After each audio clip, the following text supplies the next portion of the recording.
40 થી 50 હજારનો ખર્ચ કર્યો હતો મેં. એમાં પાણી ભરાઈ ગયું છે. એમાં 1 લાખથી 1.5 લાખનો મારે આવક થાત, પણ સરકારશ્રીને નમ્ર વિનંતી કે અમારી અપીલ જોજો કે અમારે આખું બધું બોળાઈ ગયું છે, તો કાંક સહાય કરવા નમ્ર વિનંતી. શું નામ તમારું? અમારું નામ રોહિતભાઈ જયંતિભાઈ, ગામ મેમદાવાદ, તાલુકો રાધનપુર, જિલ્લો પાટણ.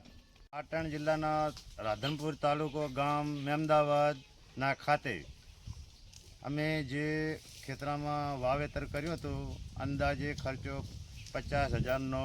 અયડા અડદ અત્યારે અમને આમ મળતર હતો કે 1.5 થી 2 લાખ રૂપિયા મળશે એવો અંદાજ હતો, પણ અત્યારે અમારા ખેતરમાં પાણી ભરાઈ ગયા છે. બધો મોલ અમારો અયડા છે, અડદ છે, એવો બધો મોલ, તલ બધો નિષ્ફળ જતો રહ્યો છે. તો સરકારશ્રીને વિનંતી કે અમને કાંક આ નુકસાનનો ફાયદો કરે એમ.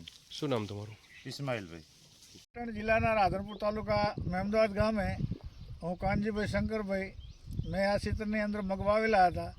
મગમાં મારે આશરે 50,000નો ખર્ચ થયેલો હતો, અડધામાં થયેલો હતો, પણ એમાં પાછળના બીના કારણે બધું નુકસાન થયેલું છે. કોઈ કશુંમાં વધુ નથી. તો સરકારને વિનંતી છે કે અમને આમાં કાંઈક સહાય આલે તો બહુ સારો.